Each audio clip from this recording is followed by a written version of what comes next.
The dust of Dustwood. Texas had a personality. It was a fine, red grit born from the mesas that stood like silent judges over the sun-scorched plains.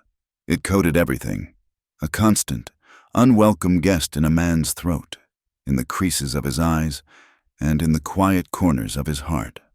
By the late 1870s, the dust had worked its way deep into the grain of Jack Rowan's life. At 34, he was a man carved from the same tough, unyielding landscape he worked, his small ranch. The Bar R was pressed right up against the sprawling Whitmore property, a fact that was less a comfort and more a daily reminder of all he wasn't.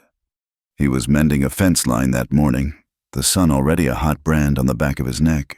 The wire was old, and his hands, calloused and scarred, worked with a familiar economy of motion. Each twist of the pliers was a small victory against decay, against the relentless pull of a land that gave little and took much. The drought had a firm grip on the valley. The creek that marked his boundary with the Whitmore place was nothing more than a pale, stony scar, its memory of water fading with each cloudless day. Hope was a commodity scarcer than rain. Jack's world had shrunk 2 years ago, collapsing to the size of a fresh grave marked by a simple wooden cross. Martha. The name was a phantom on his lips, a hollow ache behind his ribs. The townsfolk of Dustwood had been kind. In their way, they brought pies and offered solemn handshakes. But their sympathy was layered with something else, a fine coating of judgment, like the red dust itself. He was the outsider who had married one of their own, a man with a past he never spoke of, who had come west seeking not fortune, but forgetting. Now he was just the widower on the Rowan place, a man defined by loss. His goals were simple: pared down to the bone, hold the land, pay the bank, and live a life decent enough to honor the woman who had believed in him. He straightened up, his back protesting, and wiped a sleeve across his brow. His gaze drifted across the dry creek bed to the Whitmore ranch. It was a bigger operation, with a 2-story house that looked tired but proud, and barns that sagged with the weight of generations. They were in trouble, too. Everyone was. But the Whitmore trouble had a name and a shape. It was called Luther Kane. A quarter-mile away, near the skeletal remains of the cottonwood trees that lined the dead creek, Eliza Whitmore knelt in the dirt. At 21, she carried a quiet strength that her delicate features belied. Her hands, though slender, were competent and sure as she ran them down the trembling leg of a foal.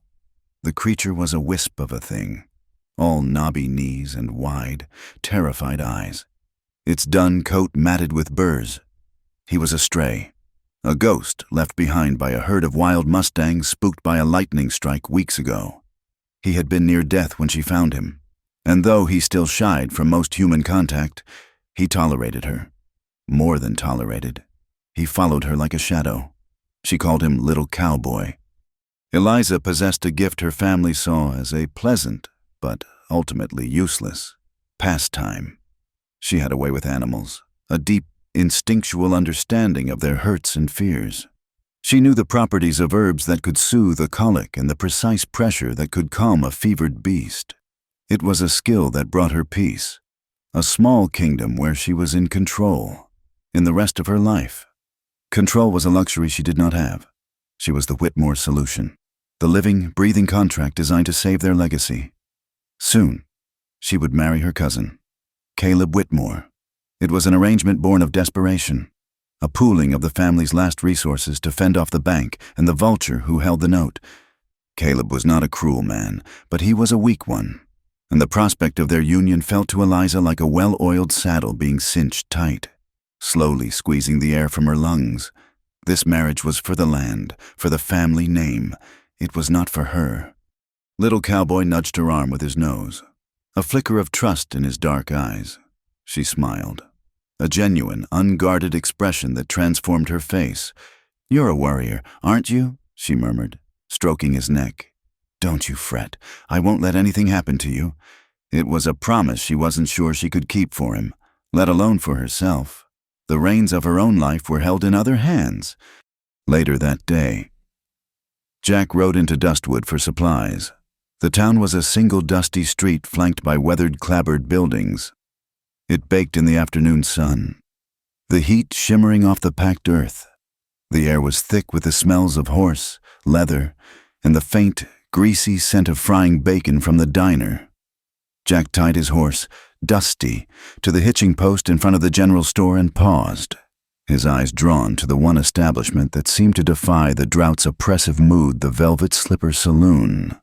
Its bat-wing doors were propped open, and the tinny sound of a poorly played piano spilled out into the street. And leaning against one of the porch posts, watching the town with an air of proprietary calm, was Luther Kane. Kane was a man in his 40s, always impeccably dressed in a black coat and vest, a stark contrast to the sweat-stained denim and worn leather of the local ranchers. He wasn't large, but he occupied more space than his frame suggested. It was in his stillness, the reptilian patience in his eyes. He ran the Velvet Slipper, but his real business was debt. He was the town's shadow banker, offering loans at rates that started as a lifeline and ended as a noose. He had bought the Whitmore's note from the bank in Austin, a move everyone knew was the first step in a slow, methodical takeover. Kane's eyes met Jack's across the street. He gave a slow, deliberate nod and a smile that didn't touch the cold calculation in his gaze. Jack gave a curt nod back and turned toward the store. Feeling the man's eyes on his back, Kane was a blight, a sickness that fed on the misfortune of others.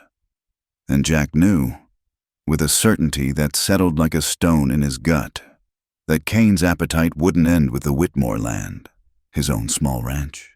With its precious water rights from the spring higher up the mountain, was an obvious next course. Inside the store, the air was cooler, smelling of canvas, coffee beans, and dried apples. Sheriff Hank Boyd was at the counter, nursing a cup of coffee. The sheriff was a man worn smooth by time and disappointment. His face was a roadmap of weary lines, and the silver star pinned to his vest was tarnished, as if it, too, was tired of the effort of shining. "Rowan," Boyd greeted him, his voice a low, gravelly rumble. "Sheriff." "Heat's not letting up," Boyd stated, a fact as obvious as the sky. "It never does," Jack replied, gathering a sack of flour and a tin of coffee. "Heard the Whitmores are finally making it official. The girl and Caleb." The sheriff swirled the coffee in his cup, not looking at Jack. "Practical, I suppose. Keep the land in the family." "I suppose," Jack said, his voice tight. He didn't like the way people talked about Eliza Whitmore, as if she were a parcel of land herself, to be traded and signed over. "It's Kane," Boyd said, lowering his voice. "He's squeezing them. He'll get the land one way or another. This marriage is just slowing him down." He finally looked at Jack, his eyes conveying a grim understanding. "You watch your back, son. Your spring is the only thing for miles that hasn't run dry. A man like Kane, he covets water more than gold." The sheriff took a long swallow of coffee. "I do what I can, but this star is just a piece of tin.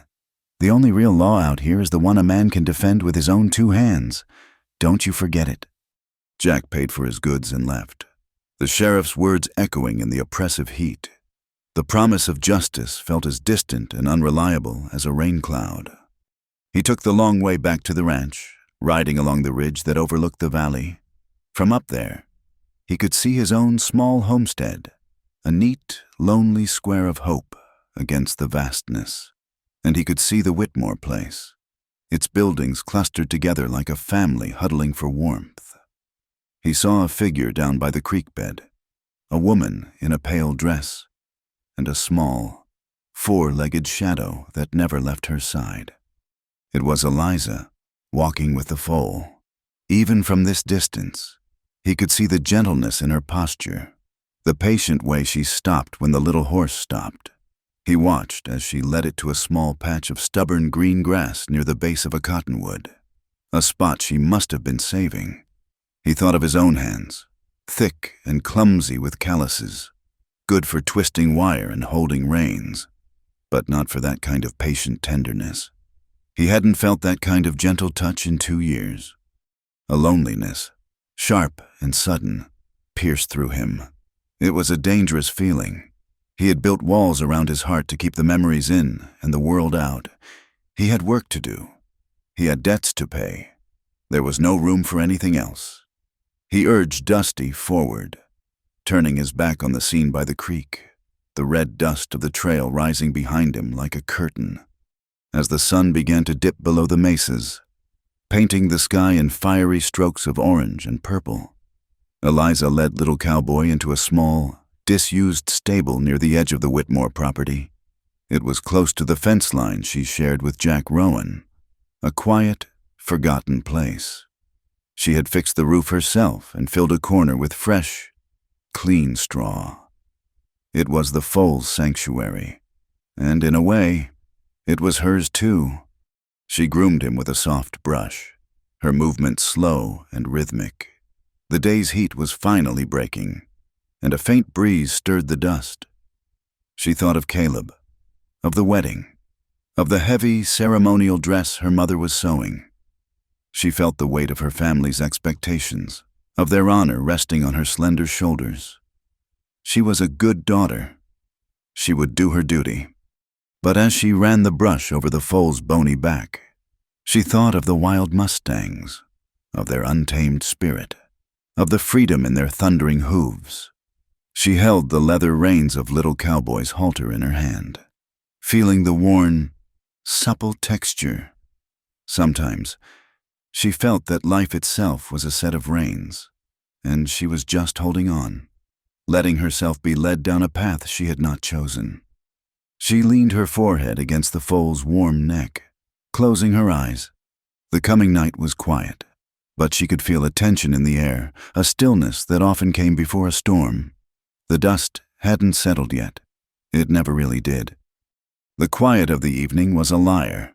A thick, expectant stillness had fallen over the plains, silencing the coyotes and pinning the leaves on the cottonwoods. The sky to the west was a bruised, sickly yellow. Jack Rowan felt it in his bones, a deep-seated instinct honed by years of reading the land. A storm was coming, and it wasn't the kind that brought life-giving rain. It was the kind that brought the red dust, a scouring, blinding fury that could strip a man of his bearings and his hope. He was pushing his small herd of cattle toward the sheltered box canyon on the north end of his property when the first gust hit. A physical blow that staggered his horse and sent a sheet of sand skittering across the hardpan. Inside the small stable near the boundary fence, Eliza Whitmore felt the same change in the air. The pressure dropped, and a low moan began to thread its way through the cracks in the old wood. Little Cowboy was frantic, his eyes rolling white in the dim light. He paced the small enclosure, bumping into the walls, his foal's panic raw and untempered. Eliza spoke to him in a low, soothing voice, her hand never leaving his side. But her words were swallowed by the rising shriek of the wind. She had brought him here thinking it was the safest place, a sturdy shelter against the elements. She had not counted on a storm of this magnitude. The world outside dissolved. The sun vanished, not into darkness, but into a swirling vortex of ochre. The wind howled like a legion of grieving ghosts. It was a physical presence, a malevolent entity that tore at the stable, rattling the door in its frame and driving fine, stinging particles through every joint and seam. The noise was immense, a constant, deafening roar that vibrated through the soles of Eliza's boots. She pressed herself against little Cowboy, trying to shield him with her own body, her own calm a small, flickering candle against a hurricane. For Jack, the world had shrunk to the space of a few feet. He couldn't see the cattle, could only hear their terrified bellows swallowed by the storm. He was off his horse, leading Dusty by the reins, his head down. One hand clamped over his hat. The sand blasted his skin, finding its way into his mouth and eyes. He was lost, completely disoriented. He stumbled forward, driven by the wind. His only thought to find some kind of break, some wall to put his back against. His foot caught on something and he went down hard. The air knocked from his lungs. He lay there for a moment, the storm trying to bury him. Then his outstretched hand touched rough-hewn wood, a wall. He scrambled along it, half crawling, until he found the corner, and then a door, held shut by a simple wooden latch. He fumbled with it, his fingers numb, and threw his shoulder against the wood. The door flew inward, and he practically fell into the churning, dusty darkness inside. The sound was slightly less overwhelming, but the air was thick with the scent of hay and animal fear. He could make out a shape, a small horse, and then a person. "Who's there?" he shouted over the gale. A voice came back, strained but clear. "Eliza Whitmore, is that you? Mr. Rowan?" He was stunned. "Of all the places, of all the people?" "Yes, my herd scattered. I was looking for shelter." "The door!" she yelled. "We have to bar it." Together, they wrestled the groaning door shut. Jack found a heavy beam meant to brace it, and they wedged it into place. The roar of the wind was muffled, but the assault of the storm was unabated. The small stable shook, and dust rained down from the rafters. In the gloom, he could just see her outline, her hand resting on the trembling foal. He was acutely aware of her presence, of her being the future Mrs. Caleb Whitmore. Propriety demanded he leave, but survival screamed at him to stay. "I'll take the far wall," he said, his voice hoarse. "Thank you for the shelter." "We are all at the mercy of the wind tonight," she replied, her voice steady despite the chaos. He found a pile of straw in the opposite corner.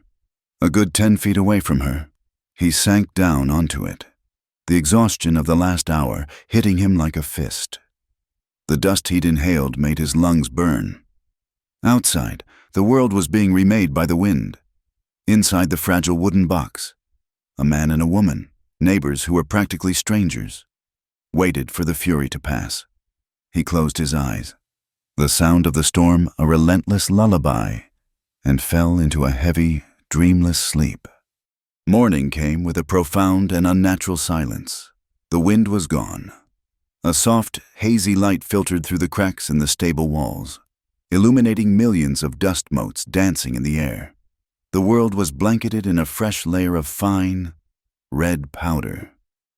Jack woke first, his body stiff and aching.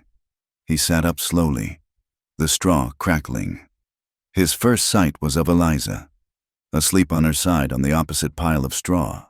She was curled protectively around little Cowboy, who was nestled against her, his head resting near her shoulder.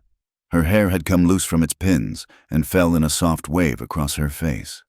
In the gentle light, stripped of the formalities of the day, she looked younger, more vulnerable. A deep feeling of unease settled in Jack's stomach. This was wrong. Not what happened, but how it would look. The innocence of the situation was a fragile thing, easily shattered by the harsh light of gossip. As if sensing his gaze, Eliza stirred. She opened her eyes, blinking in the dusty light.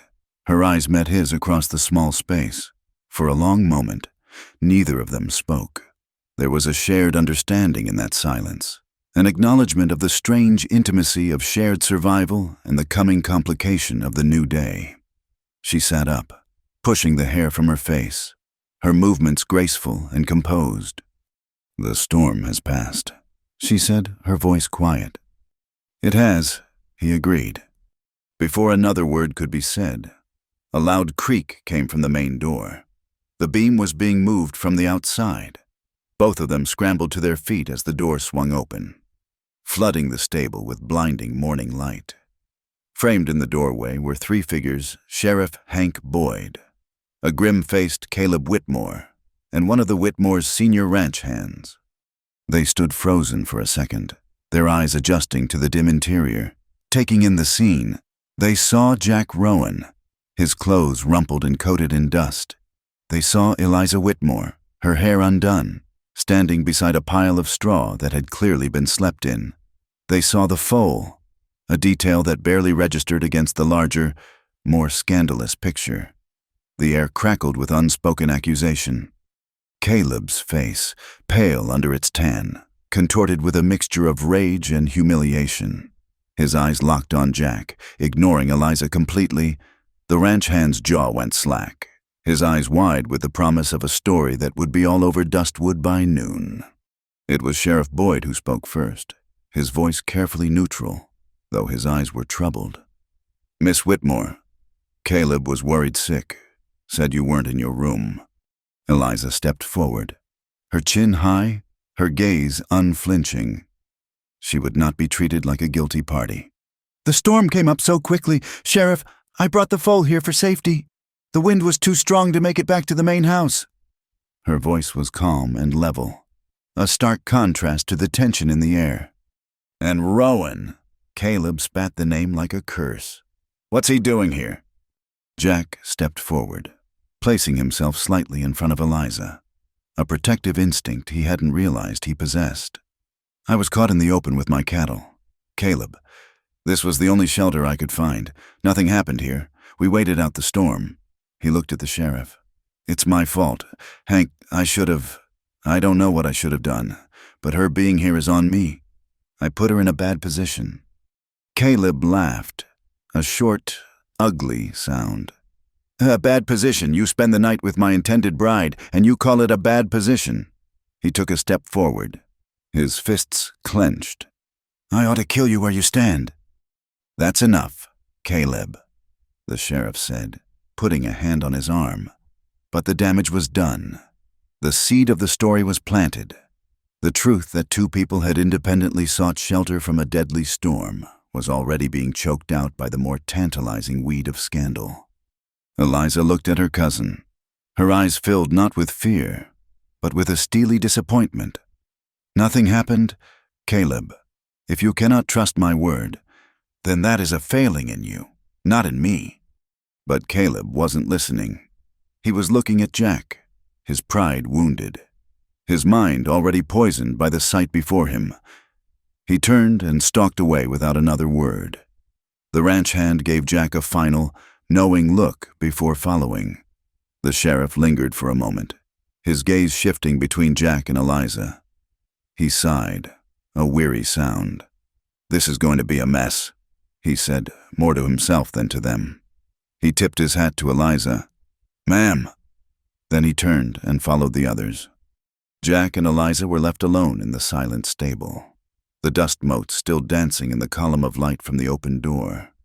The quiet that had felt peaceful moments before now felt heavy, suffocating.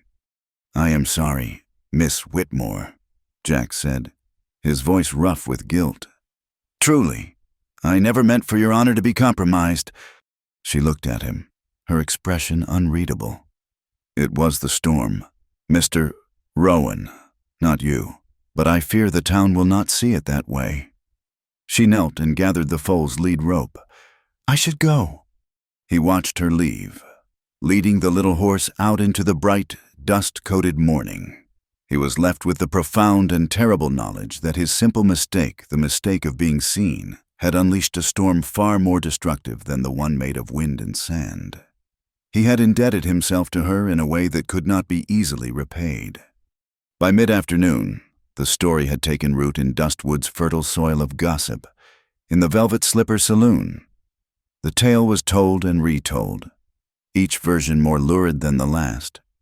Luther Kane sat at his usual table in the back, listening with a faint, amused smile. He saw not a scandal, but an opportunity, a lever to pry the Whitmore family from their land. When a distraught and furious Caleb Whitmore stormed into the saloon, Kane was ready. He flagged him over, gesturing to an empty chair. "Caleb, my boy, you look like you've seen a ghost. Let me buy you a whiskey." Caleb slumped into the chair. Downing the drink, Kane slid in front of him in one gulp. "They're all talking," he seethed, "laughing at me."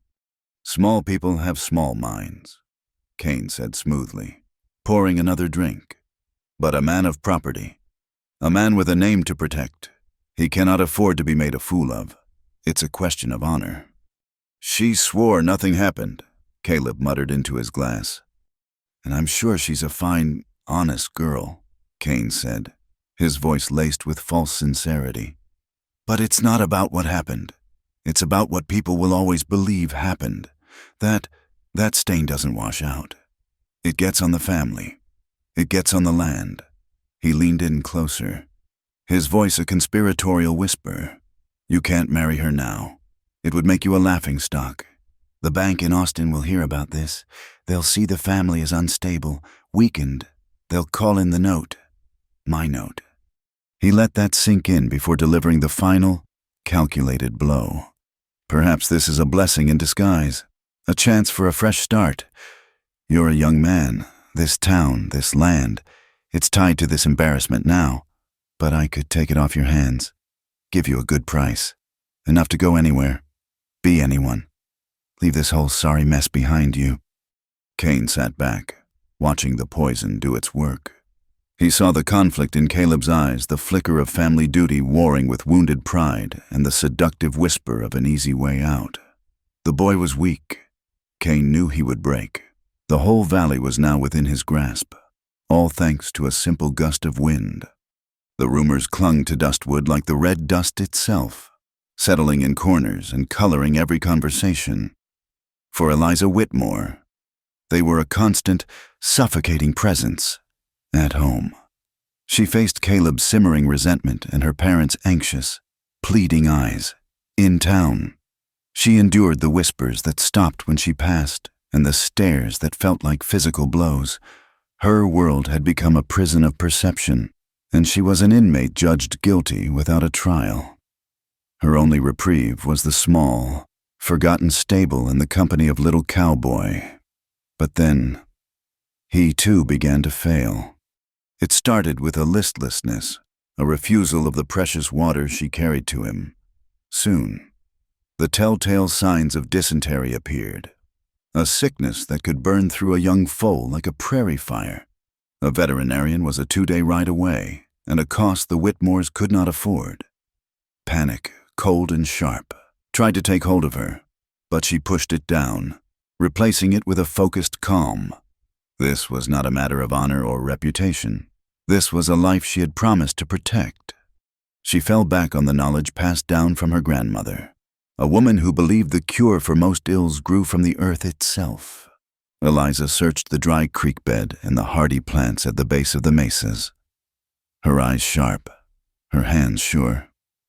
She gathered yarrow to staunch the bleeding, slippery elm bark to soothe the gut, and the bitter leaves of a plant the old-timers called feverweed.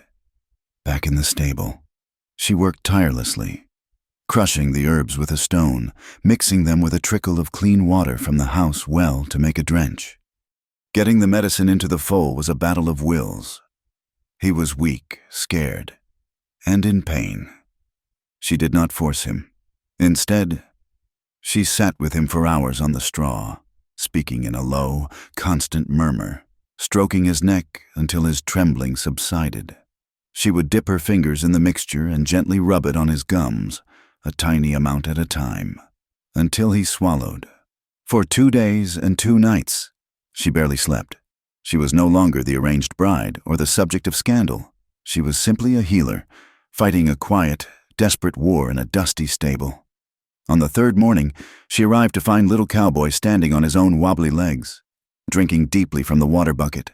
The relief that washed over her was so profound it left her weak. She sank to her knees and wrapped her arms around his neck, burying her face in his coarse mane. She had won. Jack Rowan saw it all from a distance.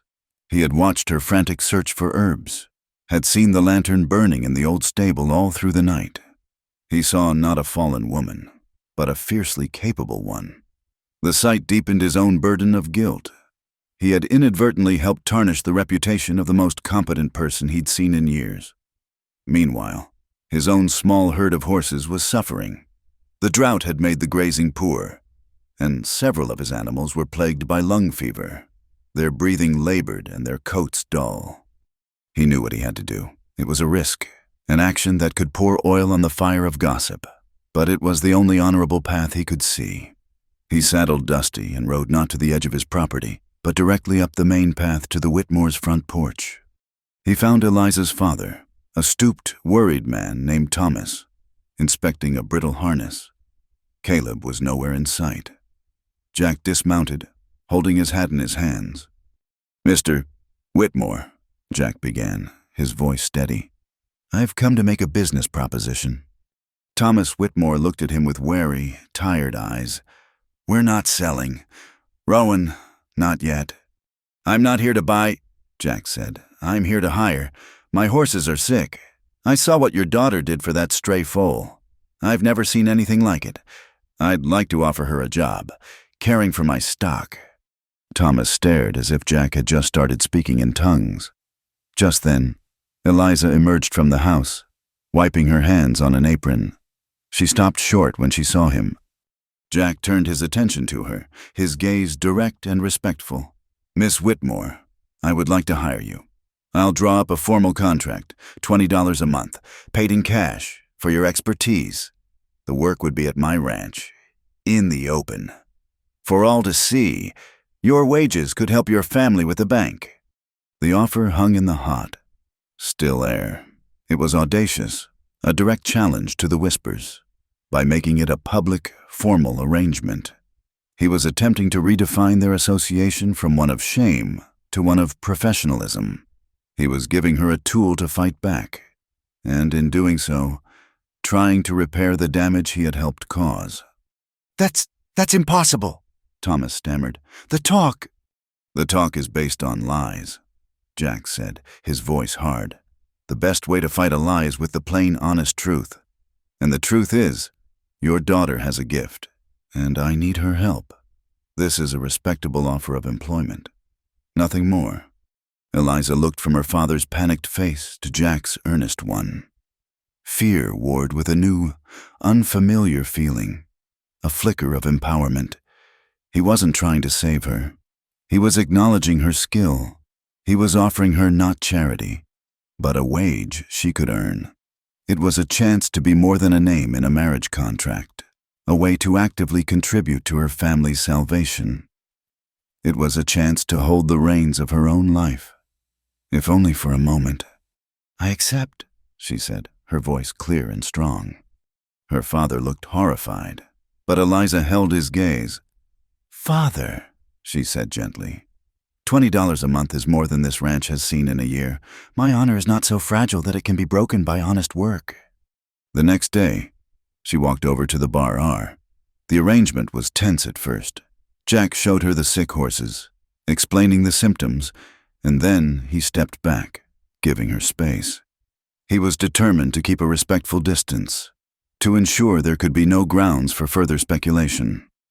He worked on the far side of the corral, mending tack, sharpening tools, always in sight, but never too close.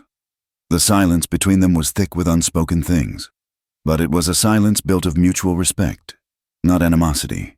Eliza, in turn, focused solely on the animals, her professionalism a shield against any awkwardness.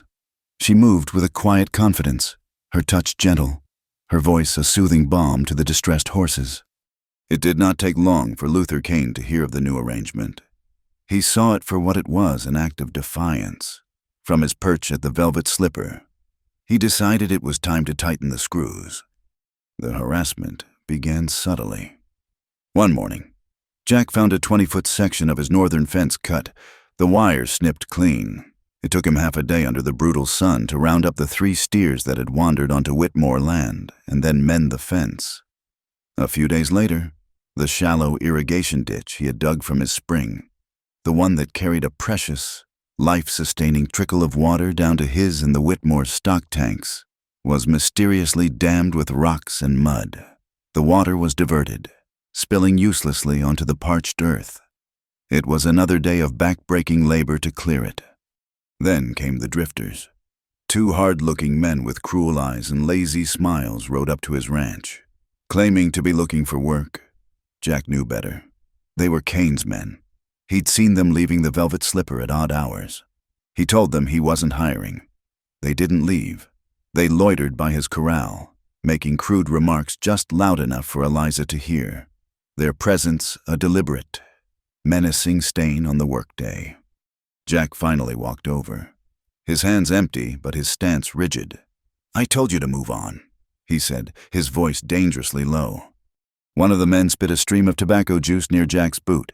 "This is a free country, Mr. We ain't on your land." "You're bothering my employee," Jack said. "That makes it my business.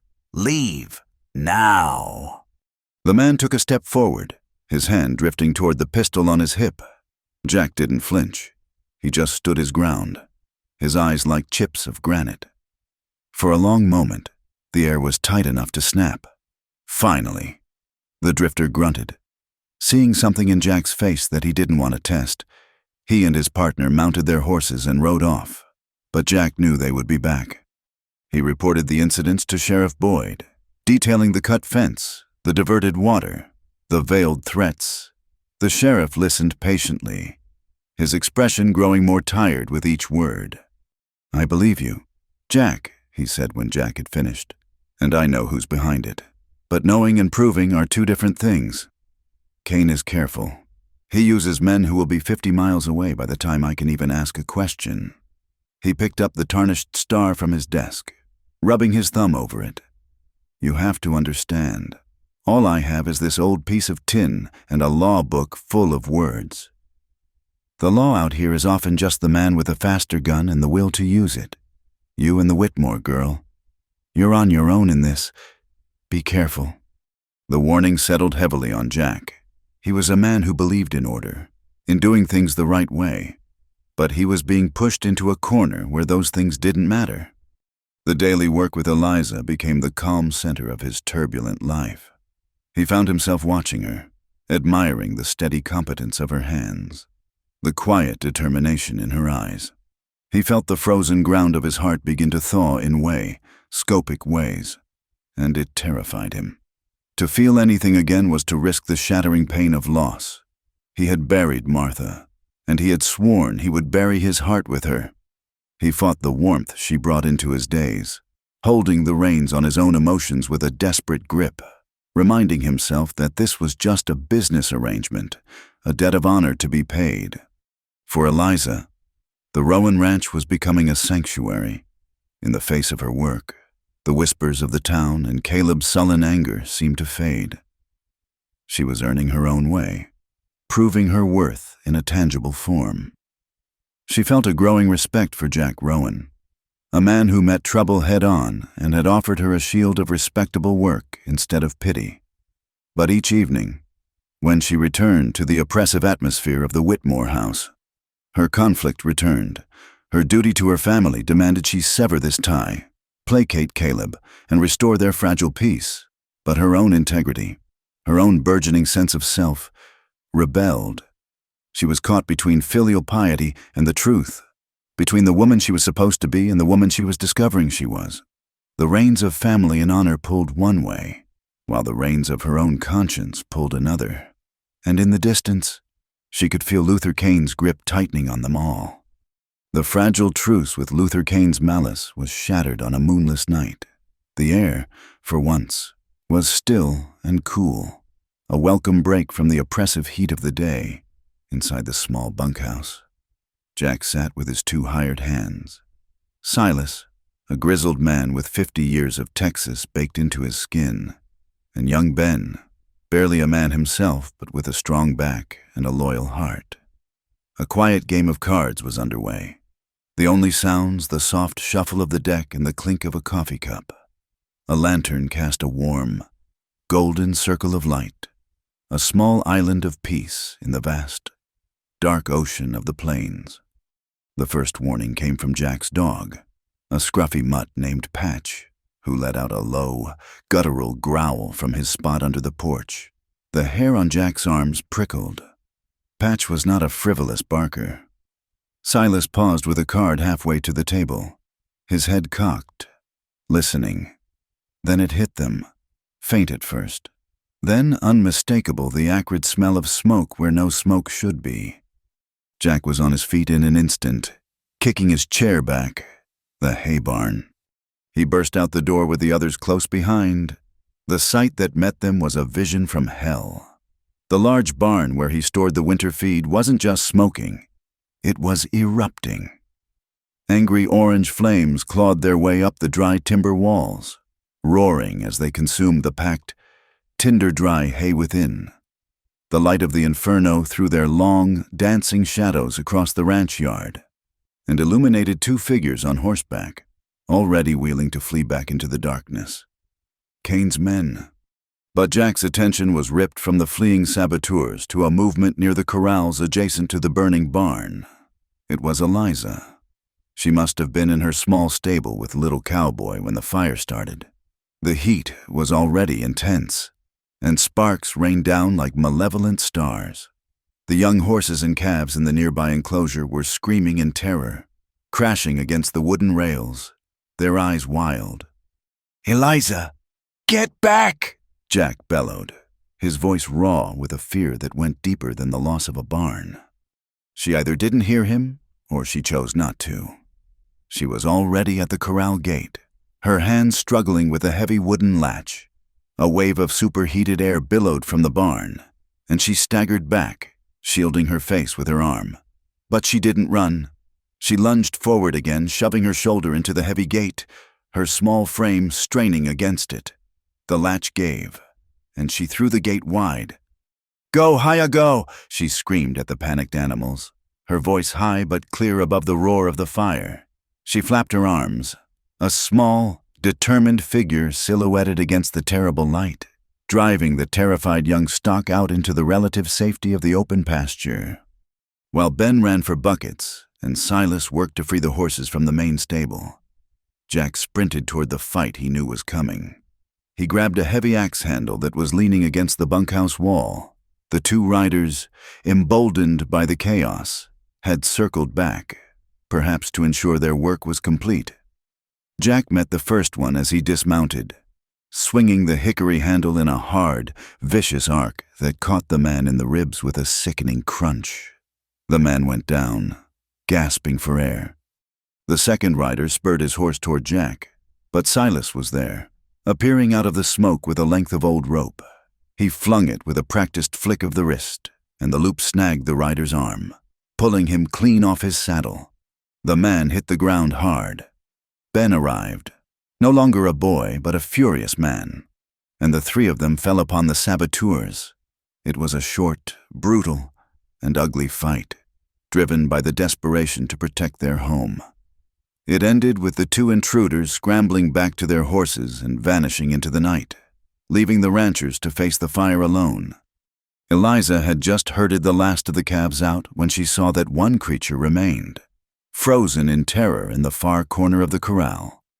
Little Cowboy? The fire was louder now, a hungry beast devouring the barn, and the roof was beginning to groan ominously. Without a second's hesitation, Eliza ran back into the enclosure. The heat was a physical thing, stealing the breath from her lungs. She reached the foal, grabbed his halter, and pulled. He wouldn't budge, his small body rigid with fear. "Come on, little one, please," she begged, her voice cracking.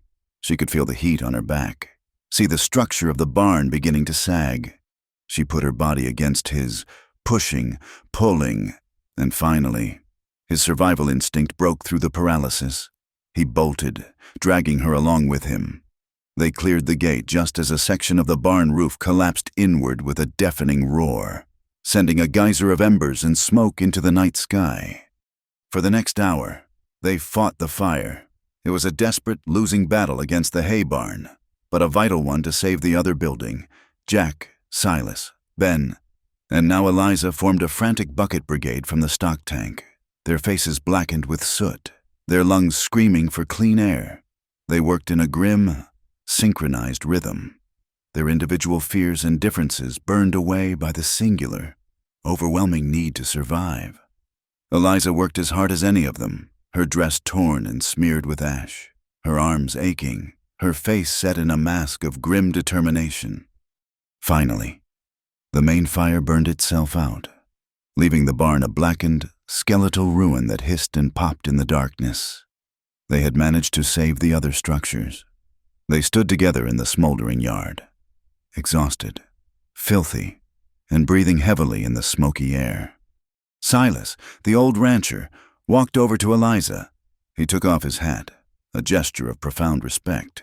He looked at the saved animals, then back at her. "Ma'am," he said, his voice raspy. "I've seen men, brave men, run from a fire half that size." He shook his head in weary admiration. "You got more grit in you than any 10 men I know. That little herd, they're alive because of you." He paused, then added, "This place, you're the heart of it now." Ben nodded his agreement, his young face streaked with soot and awe. Jack watched them, a profound and complex emotion swelling in his chest. Silas had put words to a truth that had been growing in his own heart. She wasn't just an employee or a woman to whom he owed a debt. She was a partner. She was a warrior. The fire had not destroyed his ranch. It had forged a new and unbreakable bond at its center. The whispers and rumors of the town seemed like petty, meaningless things in the face of her courage. Later, after the horses were calmed and the last embers doused, Jack found her sitting on the edge of his porch, staring at the glowing skeleton of the barn. He brought out 2 mugs of coffee, the steam rising in the cool night air. He handed one to her, and their fingers brushed. The small contact sent a jolt through him. He sat down on the step a respectful distance away. For a long time, they just sat in silence, the quiet punctuated by the hiss of the ruins and the weary chirping of crickets. "Thank you, Eliza," he said finally, his voice low, "for what you did tonight, for the horses, for everything." "They didn't deserve to die in a fire," she said softly, her gaze still fixed on the devastation. "No living thing does." He took a slow sip of his coffee. This wasn't about sick horses or bad grazing anymore. Was it? This was Cain. It wasn't a question. She nodded, a small, tired movement. "He wants us all to break, to run." Jack looked at her profile in the faint starlight, the strength in the set of her jaw, the exhaustion in the slight slump of her shoulders. The walls he had so carefully built around his heart felt like rubble, burned away by the night's events. "When Martha died," he began, the name feeling strange and rusty on his tongue, "I promised myself I wouldn't let anyone get close again. It was safer. For me." He looked down at his own calloused hands, clenched around the warm mug. "But that's not living. It's just waiting. And I can't just wait and watch him do this to you. To us." He turned to face her more fully. "The contract, our arrangement. It's not enough. This is more than a job. I know your situation with your family, with Caleb. I know I'm the cause of half your trouble, but I need you to know that this isn't just about my horses anymore. It's about you being safe. It's about all of us seeing this through together." Her eyes, luminous in the dark, finally turned from the fire to meet his. He saw a deep well of sorrow in them, but also a flicker of something else. "Trust. I will protect you," he said, the words feeling more like a sacred vow than a simple statement. "With my life, if I have to, and I give you my word. Eliza, I will always respect you. I will never cross a line you have not drawn." He was offering her not passion, but something far more valuable, a promise of unwavering support and absolute respect for her honor, an honor she had so bravely defended. He was placing the reins of their future interactions firmly in her hands. She held his gaze for a long moment, the unspoken emotions passing between them as clearly as words. She gave a single, slow nod. "I know, Jack," she whispered. And in the quiet darkness of the wounded ranch, surrounded by the ghosts of smoke and the promise of a new day's fight, that was enough. The fire at the Rowan Ranch did not create the division Luther Cain had intended. Instead of shattering the fragile alliance between Jack and Eliza, it had tempered it into something stronger.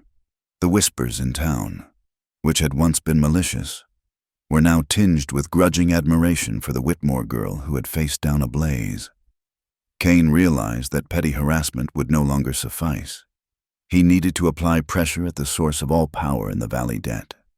He rode to the county seat and, with a flourish of a pen and a transfer of a significant sum of money, became the sole legal owner of the Whitmore family's mortgage. He now held the deed to their history and the key to their future. His next move was to summon the weakest link in the chain, Caleb Whitmore walked into the back office of the Velvet Slipper with the air of a man heading to his own execution. The saloon was quiet in the late morning, smelling of stale beer and regret. Kane did not rise. He gestured to a leather chair opposite his polished oak desk, a piece of furniture as out of place in Dustwood as Kane himself. "Caleb," Kane began, his voice smooth as poured whiskey. "We need to talk about your family's unfortunate financial position." He slid a sheaf of legal documents across the desk. "As of yesterday, I am the bank." Caleb stared at the papers, his face paling, the official stamps, the dense, unforgiving print. It was all there. They were ruined. "What do you want?" he asked, his voice barely a whisper. Kane steepled his fingers, his expression one of feigned sympathy.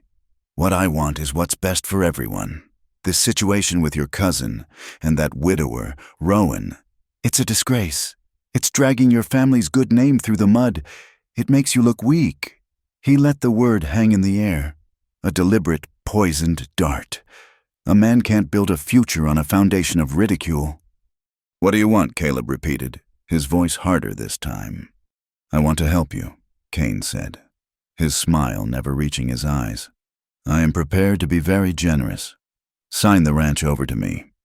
I'll forgive the debt entirely and give you a substantial cash sum on top of it. Enough for you and your parents to go anywhere. California, Oregon. Start fresh, with your dignity intact." He leaned forward. "But there is one condition. Eliza must leave Rowan's employ, immediately. And she must not return." Caleb's head was spinning. It was a devil's bargain, sell his heritage to salvage his pride. He felt a surge of useless anger. "Why? Why do you care so much about Rowan's ranch? About her?" Kane gave a low chuckle, as if enjoying a private joke. He seemed to decide that the boy was already a broken tool, and there was no harm in revealing the machine he was a part of. He casually unrolled a large map that was weighted down on the corner of his desk. It was a surveyor's map, marked with precise lines and notations. One bold red line snaked its way directly through the Dustwood Valley. "Progress is coming." "Caleb," Kane said, tapping a manicured finger on the red line. "The Texas and Pacific Railway is pushing west. This valley has been selected as the most viable route through the mesas. The land along that line will be worth 10 times what it is today. But the railroad needs a single, consolidated owner to negotiate with, not a patchwork of struggling ranchers." His finger traced a path directly through the heart of the Whitmore property and, more importantly, across Jack Rowan's land, right where his spring was located. Rowan's spring will be the water stop for the steam engines. His land is the key, but your land provides the access. I need both. The scale of it stunned Caleb into silence. This wasn't about a woman or a petty rivalry. It was about a fortune. He looked at Kane's confident, predatory face and saw his own reflection small, trapped, and utterly outplayed. He was a pawn in a game he hadn't even known he was playing. In that moment, his resentment toward Jack and Eliza curdled into a bitter self-loathing. He was a victim, yes, but he was also a willing one. The easy path, the path of retreat, was the only one he had ever known how to take. "Draw up the papers," Caleb said, his voice hollow. "I'll get her to leave." He returned to the ranch and delivered the ultimatum. It was not a discussion. It was a surrender. He laid out Kane's offer to his parents, framing it as their only salvation. When Eliza entered the room, the three of them turned to face her, their expressions a mixture of shame, desperation, and appeal. "Kane will forgive the debt if you quit your job at the Rowan place," her father said, unable to meet her eyes. "It's the only way, Eliza," her mother added, her hands twisting in her apron. "To save the ranch, to save our name." Eliza looked at their faces, at the years of hardship etched into the lines around their eyes. She looked at Caleb, who stared at the floor, a monument to defeated pride. They were asking her to sacrifice her own integrity, the one thing she had fought so hard to reclaim, to save them from a threat she had not created. The weight of her filial duty was immense, but something inside her, forged in the dust of the stable and tempered by the fire, refused to buckle. "No," she said, her voice quiet but unshakable. "Eliza," her mother gasped. "Listen to me," she continued, her voice gaining strength. "For weeks, I have let other people tell my story. Whispers in town, accusations from my own family. Cain is using my reputation as a weapon against us. If I give in to his demands, if I quit my job under this cloud of suspicion, it is the same as admitting guilt. It means he wins. It means the lie wins." She took a deep breath. "I will not let a lie be the thing that takes our home." "But what can we do?" her father asked, his voice cracking. "He holds the deed." "I can tell the truth," she said, not in whispers, but out loud, for everyone to hear. The next day was Sunday. After the morning service, the small community of Dustwood gathered in the town hall for a meeting about the ongoing drought. It was the perfect venue. The whole town was present, packed into the hot, stuffy room. After the formal business was concluded, just as the meeting was about to be adjourned, Eliza Whitmore stood up from her seat in the back row. A hush fell over the room. All eyes turned to her. This was unprecedented. A young, unmarried woman did not address the town assembly. Jack, who was standing against the side wall, felt his body tense. Eliza walked slowly to the front of the room, her steps measured and deliberate. She faced the crowd, her hands clasped in front of her, her chin held high. She looked directly at the faces of her neighbors, the merchants, the ranchers, the wives who had whispered about her. "My name is Eliza Whitmore," she began, her voice trembling slightly before finding its resolve. "And I know what many of you have been saying about me. I have come here today to tell you the truth." She told them everything. She spoke of the night of the dust storm, of her fear for the stray foal, of seeking shelter in the only place she could find. She described Jack Rowan stumbling in, lost and half-blinded by the sand. She spoke of the long night spent on opposite sides of a small stable, waiting for the wind to die. She did not raise her voice. She did not plead for their sympathy. She simply laid out the facts, her honesty a cleansing force in the room thick with suspicion. "Nothing improper happened that night," she said, her gaze sweeping across the crowd. "Mr. Rowan treated me with nothing but respect. The only sin committed was the sin of circumstance. Since that morning, my family has been threatened, and Mr. Rowan's ranch has been sabotaged. His fences have been cut, his water stolen, and his barn burned to the ground. This is not about my honor. This is about a campaign of intimidation designed to drive good people from their land." She looked toward the back, where Luther Kane stood with his arms crossed, a smirk on his face, and we all know who is behind it. A murmur went through the crowd.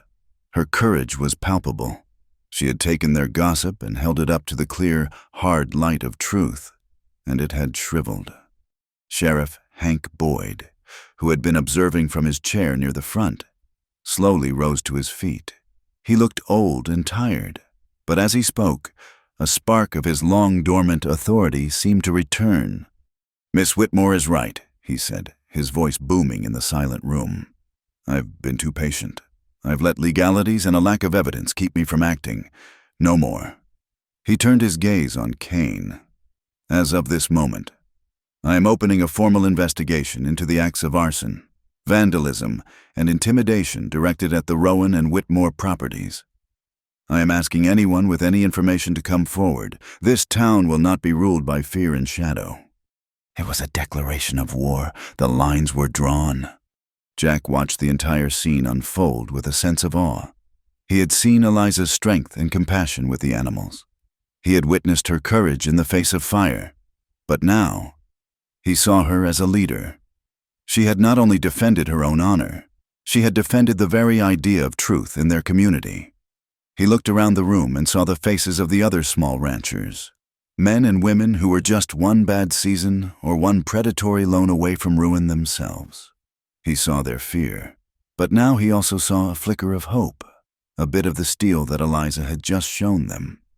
In that moment, everything crystallized for him. His quiet quest to be left alone, to nurse his own grief in solitude, was over. It was a selfish and unsustainable peace. He had thought his duty was to protect Eliza, the woman, but he saw now that his real duty was to protect what she stood for. To protect her. He had to protect the community. Her fight was his fight. It was everyone's fight.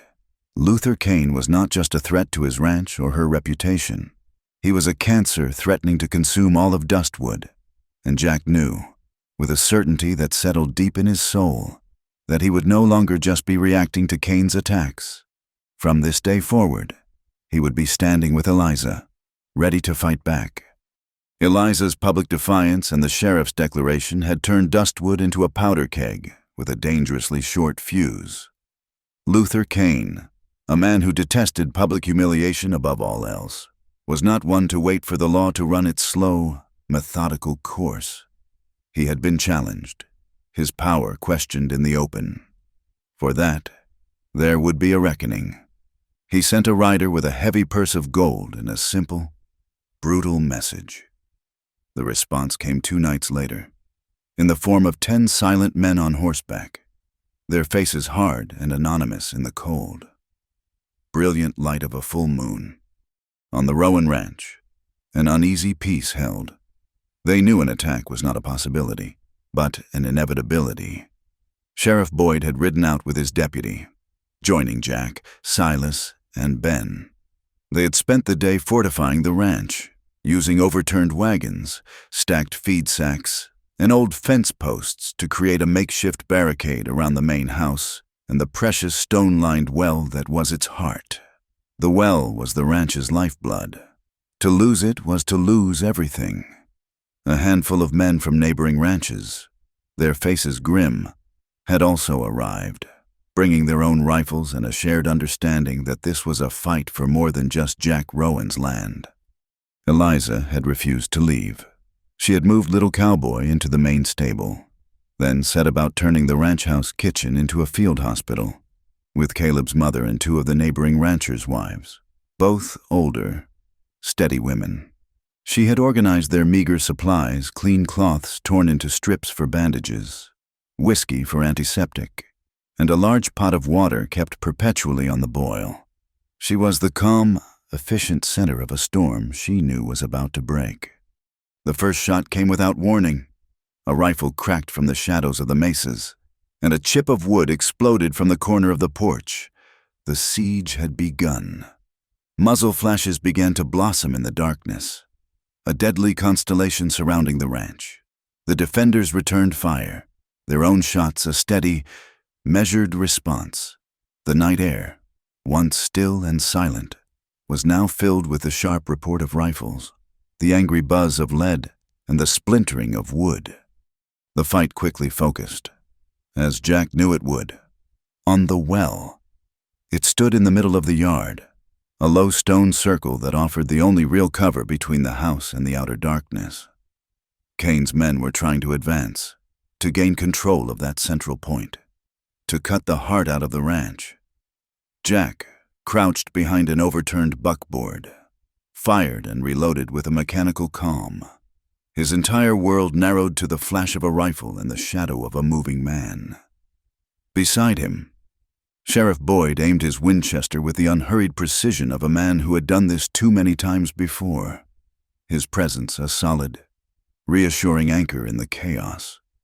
Inside the house, Eliza directed her small team, Mary, more bandages, Mrs. Gable. Keep that water hot. She moved to the window, peering for a split second through a gap in the barricade.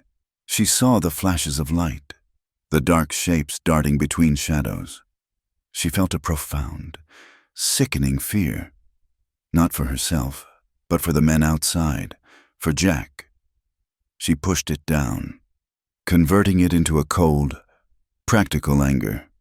She would not be a damsel in distress, waiting for rescue. She would be a soldier in her own right. Keep the lanterns low, she ordered. No easy targets. The battle raged, a brutal stalemate.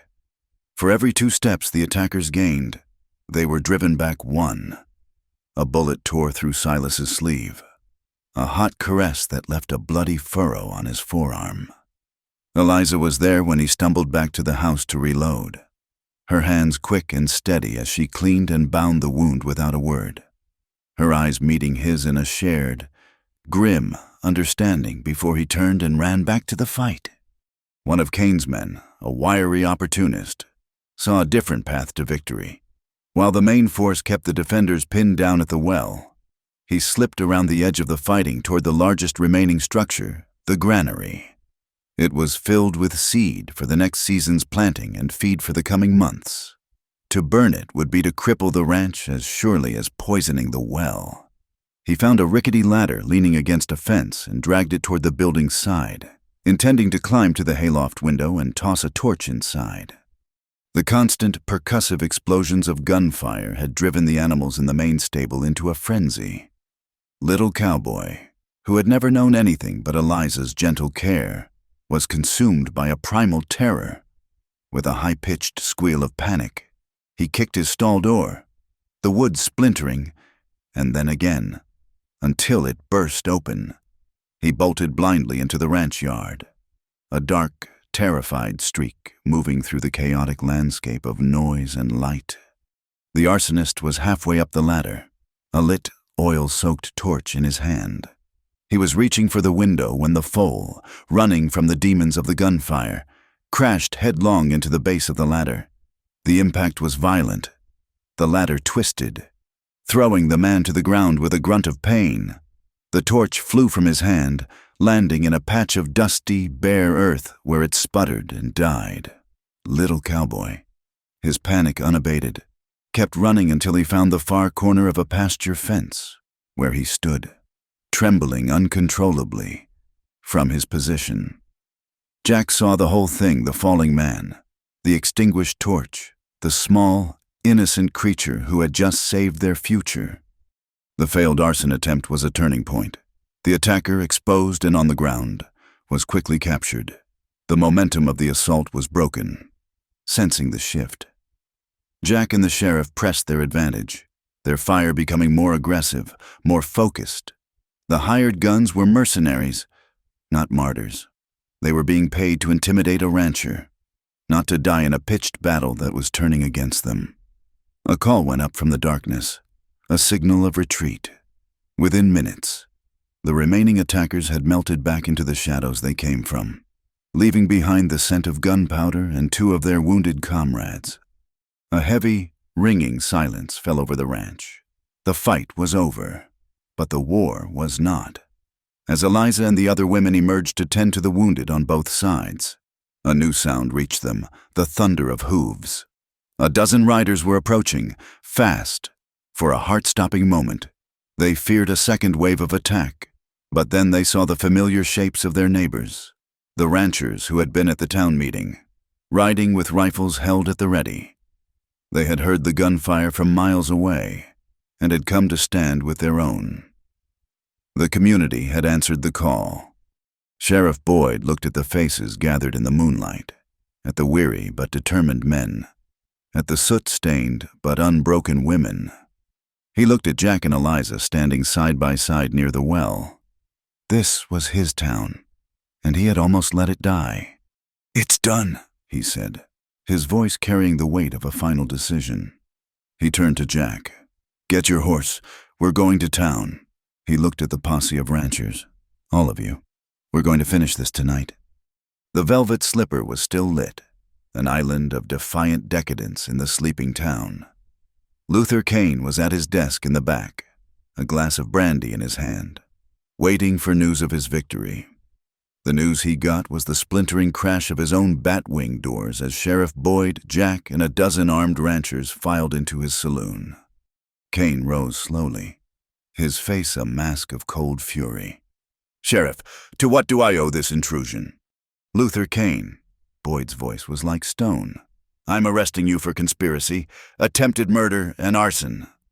Cain laughed, a dry, contemptuous sound. "On what grounds?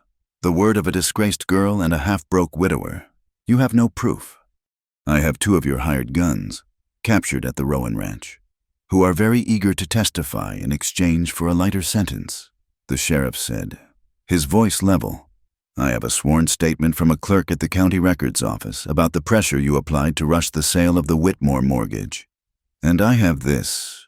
He threw a piece of paper onto the desk. It was a telegram from the Texas and Pacific Railway headquarters. They confirm their plans for a new route. They also confirm they have never heard of you and have no intention of negotiating land rights with a man who uses hired guns to get what he wants. Kane stared at the telegram, the color draining from his face. His smirk finally faltered.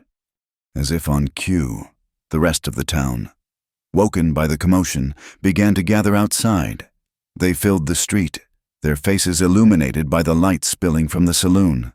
They were not an angry mob, but a silent, unified body of witnesses. They stood behind their sheriff. They stood with the Rowans and the Whitmores. Kane looked from the telegram to the stony face of the sheriff, then past him to the crowd of determined faces filling the doorway. He saw that his power, a thing built on secrets and fear, had dissolved in the light of their unity. He was alone. Sheriff Boyd pulled a pair of iron handcuffs from his belt. "It's over, Kane." The sharp, metallic click as the handcuffs locked around Kane's wrists was the loudest sound in the room. It was the sound of a debt being paid, of a community taking back its soul. As the sheriff led him through the silent, watching crowd, the red dust of Dustwood seemed to finally, truly, begin to settle. The dawn that followed the battle was quiet and achingly beautiful, a cruel contrast to the violence of the night. The rising sun cast long shadows across the ranch yard, illuminating the scars of the fight, the splintered wood of the barricades, the dark, spent shell casings glinting in the dirt, the faint, lingering smell of gunpowder on the cool air. The silence was heavy, filled with the weight of what had been lost and what had been saved. Victory did not feel triumphant. It felt like exhaustion. Every muscle in Jack's body screamed in protest, and a deep, bone-weary ache had settled in. But the physical pain was nothing compared to the hollow space that had opened in the community's heart. Silas, the old, grizzled rancher who had been a fixture on the Bar R for as long as Jack could remember, had not survived the night. The wound to his arm, which had seemed manageable in the heat of the battle, had been deeper than they knew. He had bled internally, and in the quiet hours just before sunrise, surrounded by the friends he had fought to protect, he had simply slipped away. They buried him 2 days later on a small hill overlooking the ranch, a spot he had always favored for its view of the setting sun. The entire town of Dustwood came. It was not a formal, somber affair with a preacher droning on about sin and salvation. It was a gathering of neighbors, their face etched with shared grief and a newfound solidarity. Thomas Whitmore, his stooped shoulders seeming a little straighter, said a few words about Silas's quiet strength and unwavering loyalty. Ben, his young face looking years older, spoke of the kindness the old man had shown him. Jack, who stood with Eliza by his side, her presence a silent, steady comfort. He looked out at the faces of his community, seeing not the suspicious gossips of a few weeks ago, but a family forged in fire. They had paid a high price for their peace, a price embodied by the fresh mound of earth at their feet. The red dust of Dustwood had claimed one of its own, a good man, and the loss was a stark reminder that, even in victory, there is always a cost. Sheriff Boyd brought the news from the county seat a week later. He sat on Jack's repaired porch, a cup of coffee in his hand, looking more at ease than Jack had ever seen him. "It's done," he said, his voice holding a note of finality. Kane's hired guns sang like canaries, told the judge everything, the arson, the intimidation, the plan to take this valley for pennies on the dollar. That, plus the telegram from the railroad and the bank records. Kane didn't stand a chance. The court's judgment had been swift and decisive. All of Luther Kane's assets, deemed to be the proceeds of a criminal enterprise, were to be seized by the county.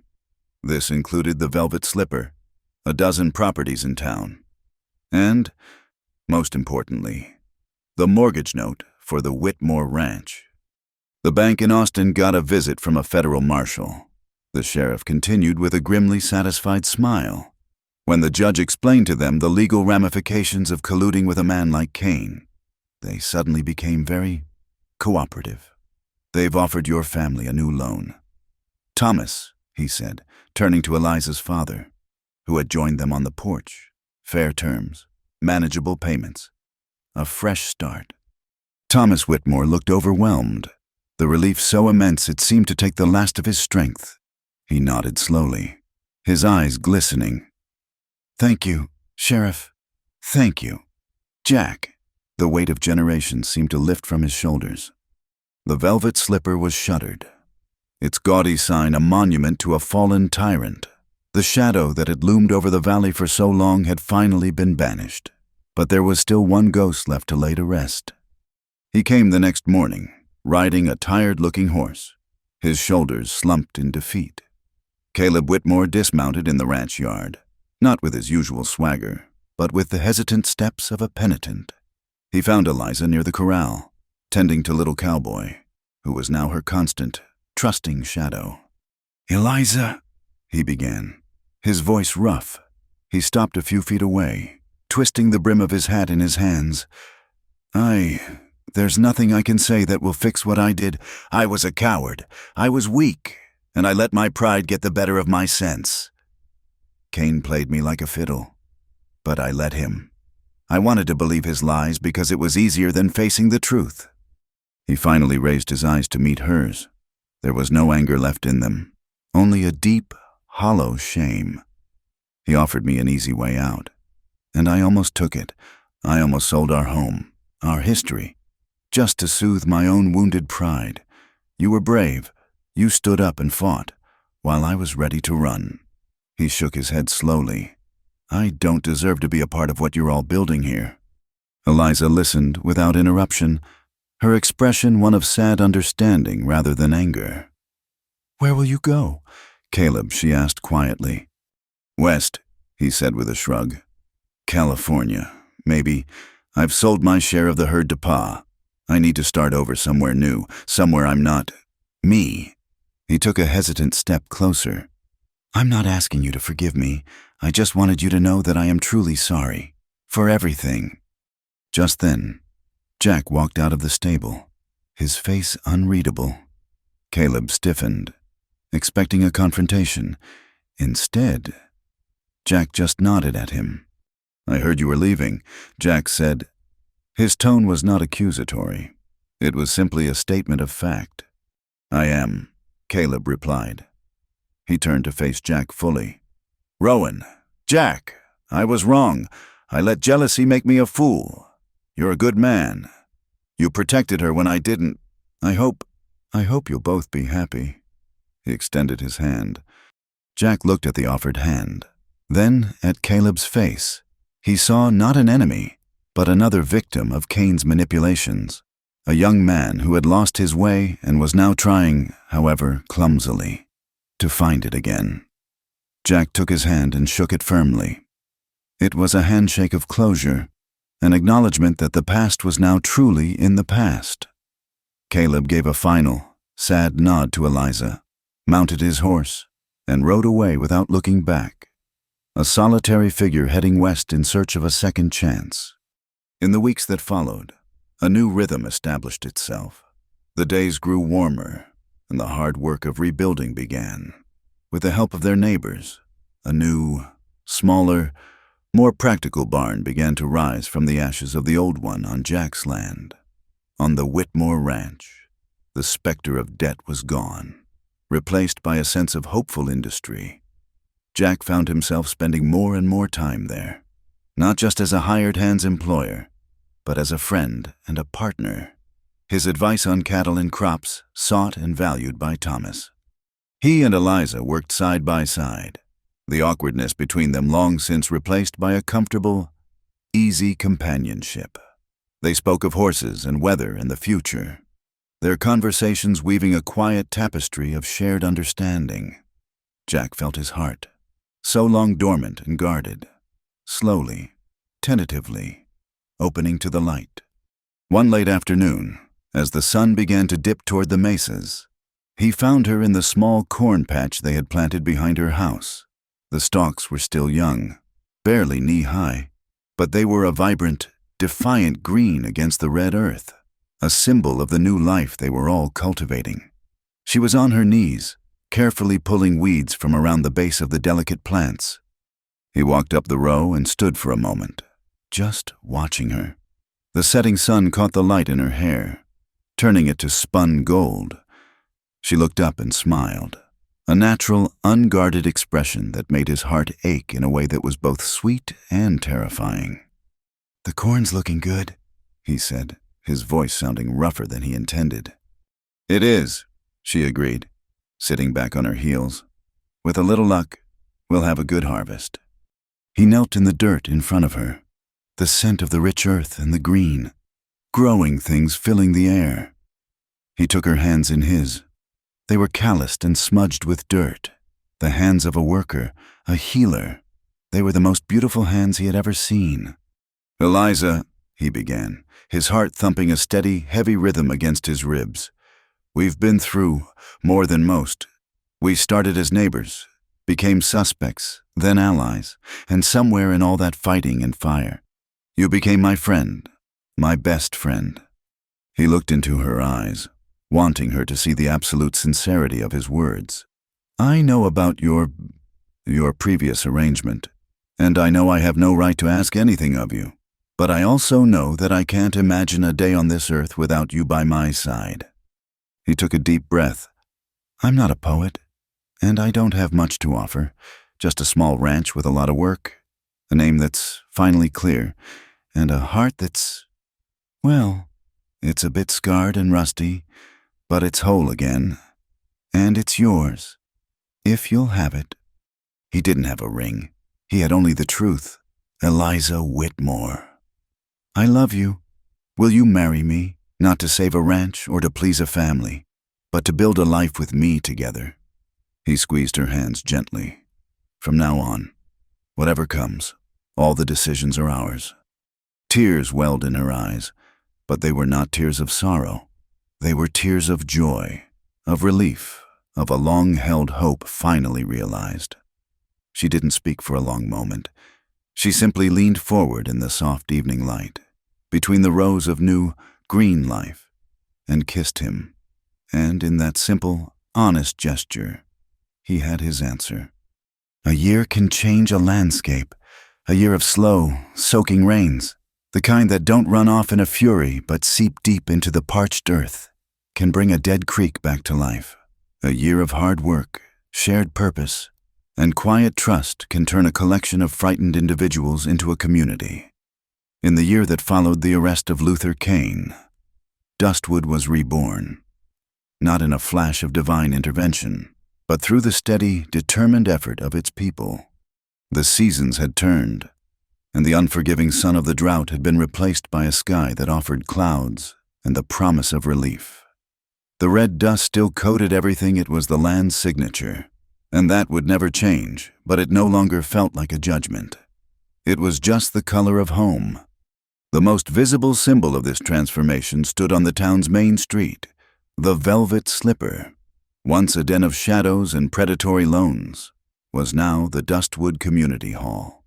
The gaudy red velvet had been stripped away, replaced with clean pine boards and whitewashed walls. The long bar where Kane had dispensed whiskey and ruin now held stacks of books and slates. By day, it was a makeshift schoolhouse where a young woman hired from the county seat taught the rancher's children their letters and sums. On Saturday nights, the desks were pushed back, a fiddle was produced, and the floorboards would thunder with the joyful stomp of dancing feet. It was no longer a place that took from the community. It was a place that gave back. Out at the Rowan Ranch, the changes were just as profound. The well, the epicenter of their desperate battle, was now encased in a new, higher wall of thick river stones. Cemented firmly in place, it was more than a well now. It was a fortress, a monument to their stand. The new barn, built with lumber from a dozen different properties, stood strong and proud, its fresh pine scent a clean fragrance of renewal. The ranch was no longer just the Bar R. An adjoining gate, permanently open, led to the Whitmore pastures. The two ranches were now one sprawling, thriving operation, managed with Jack's quiet foresight and Eliza's intuitive wisdom. Eliza Rowan, now, a year into her marriage, had come into her own. The tentative young woman who had hidden her talents was gone, replaced by a confident matriarch who commanded respect not through force, but through competence and compassion. She was the heart of the unified ranch, her days a whirlwind of activity. She managed the accounts, directed the planting, and oversaw the health of every animal on the combined properties. In a clean, sunlit corner of the new barn, she had established what the locals admiringly called her veterinary station. It was a simple setup, a sturdy table, shelves of neatly labeled jars filled with dried herbs and salves, and clean cloths, but to the ranchers of the valley, it was a miracle. They brought her their ailing livestock, a horse with a colic, a calf with a fever, a dog with a torn paw. Eliza would work with a calm, focused grace, her hands gentle but sure, her voice a low murmur that soothed both animal and owner. She never asked for payment, but a steady stream of gifts, a sack of potatoes, a jar of preserves. A freshly baked pie was always left on her table, tokens of a community's deep and abiding gratitude. Her constant companion was little Cowboy.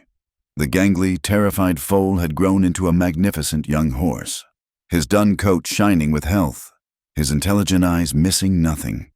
He was fiercely loyal, following Eliza everywhere, a living symbol of her ability to nurture and heal. He had become the lead horse of her own string, a creature of the wild who had chosen to stay, a testament to the power of patience and kindness. One evening in late spring, as the setting sun bathed the valley in a soft, golden light, Jack stood on the porch, watching Eliza finish her work for the day. She was talking to Ben, who had become their foreman, gesturing toward a distant pasture where a new herd of cattle grazed peacefully. The easy authority with which she spoke, the respect with which he listened, it filled Jack with a quiet, profound pride that was deeper and more satisfying than any he had ever known. His love for his first wife, Martha, would always be a part of him, a quiet room in his heart that he could visit when he needed to remember. But Eliza had not replaced that love. She had built a whole new house around it, a sprawling, sunlit home with windows open to the future. She saw him watching and smiled, a warm, intimate expression that was meant only for him. She said a final word to Ben and then walked toward the house, her steps light. He met her at the bottom of the porch steps, taking her hand in his. Her hand felt small and strong in his own. A perfect fit. "Walk with me," he asked. "Always," she replied. They didn't speak as they walked, their comfortable silence a language of its own. They ambled past the new barn, past the fortified well, and took the familiar path that led toward the boundary line, the place where they had once been separated by a fence and a world of misunderstanding. They reached the line of cottonwood trees and stopped. A year ago, this spot had been a dry, dusty scar on the land, the creek bed a bleached and stony grave. Now, a new sound filled the air, a gentle, musical burble, a ribbon of clear, cool water, fed by the generous spring rains, flowed over the smooth stones. It was not a torrent, not a raging river, but a steady, life-giving stream. Along its banks, vibrant green shoots of new grass pushed their way through the red earth. They stood on the bank, hand in hand, and watched the water glitter in the last rays of the setting sun. The light caught the ripples, making them dance like scattered diamonds. It was the most beautiful sight Jack had ever seen. "I never thought I'd hear that sound again," he said, his voice low and filled with reverence. He wasn't just talking about the water. He was talking about the sound of hope, of a promise fulfilled. Eliza leaned her head against his shoulder. "The land always remembers how to heal," she said softly. "It just needs a little help." He looked down at her, at the woman who had faced down storms of dust and fire and gossip, The woman who had healed his animals and his heart. He had thought he was protecting her, but the truth was, they had saved each other. They had held the line together, and in doing so, had allowed life to flow back into their world. The red dust would still rise with the wind, and the Texas sun would still be a harsh master. Life in the West would never be easy. But the people of Dustwood had learned something essential in their fight against the drought and the darkness. They had learned that a community is like a well, drawing its strength from a deep, shared source. They had learned that honor is not a fragile thing to be hidden away, but a tool to be used, like a sturdy fence, to protect what is precious. And they had learned that love, true and abiding love, is like water in a dry land, something to be cherished, protected, and shared. For without it, nothing can ever truly grow. Thank you for listening to our story. Please comment below where you are listening from so we can all connect. And don't forget to subscribe to our channel, Wild West Night, like this video. And support us further by pressing the hype button so more people can enjoy this tale.